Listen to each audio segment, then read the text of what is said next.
চারদিক শুনশান, মনে হয় শহরটা যেন প্রাণ হারিয়েছে।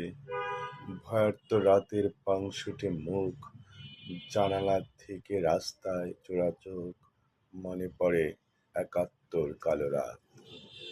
প্রিয় সুধী, আসসালামু আলাইকুম।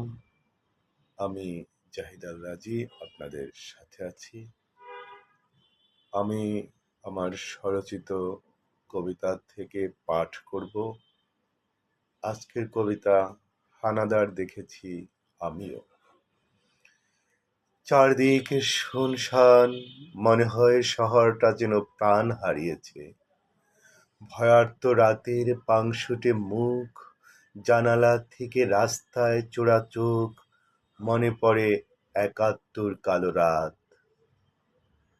মাকে ফোন করে বলবো, মা আমিও হানাদার দেখেছি, কিন্তু ওরা মোবাইল ডেটা আর ওয়াইফাই বন্ধ করে দিয়েছে।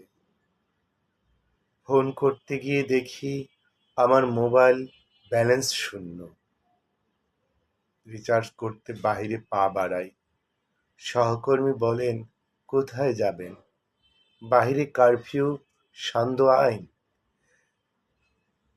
কোটা মুক্তির আন্দোলনরত ছাত্ররা স্বৈরতান্ত্রিক জগদ্দল পাথর মানতে চাইছে না যৌক্তিক দাবি।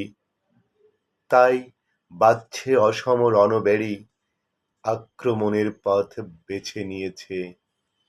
হানাদার হামলে পড়েছে কিশলয়ের মিছিলের উপর।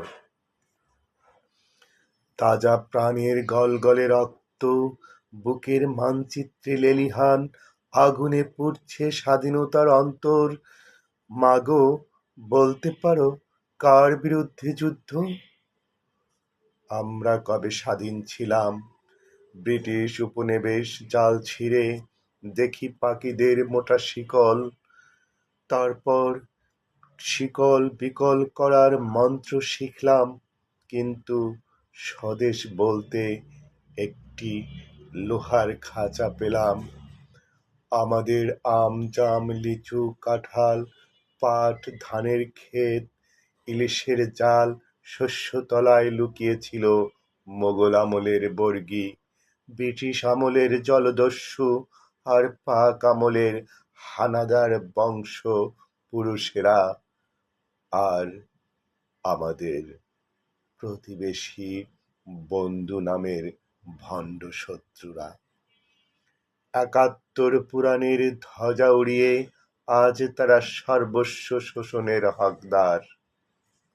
আন্দোলনরত ছাত্র ছাত্রী, তাদের অভিভাবকরা, এ ভূখণ্ডের আমজনতা আর নতুন প্রজন্ম, এরা কি অদৃশ্য জগতের বাতাস তাড়িত? সয়লাবে ভেসে এসেছে এদেশে? এই প্রশ্নের উত্তর খুঁজতে যুগে যুগে শতাব্দীতে শতাব্দীতে শহীদ তিতুমিররা আসে, আসাদরা আসে, আসে শহীদ আবু সাইদের মতো বীররা, মুগ্ধ আসে পানি হাতে। মানুষ যখনই অধিকার চায়, অত্যাচারের কাশাঘাত ফিরে পায়, কি ব্রিটিশ কি পাকি আর সজাতে লুকানো হানাদার।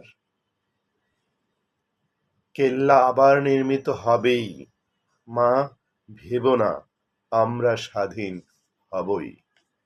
ধন্যবাদ।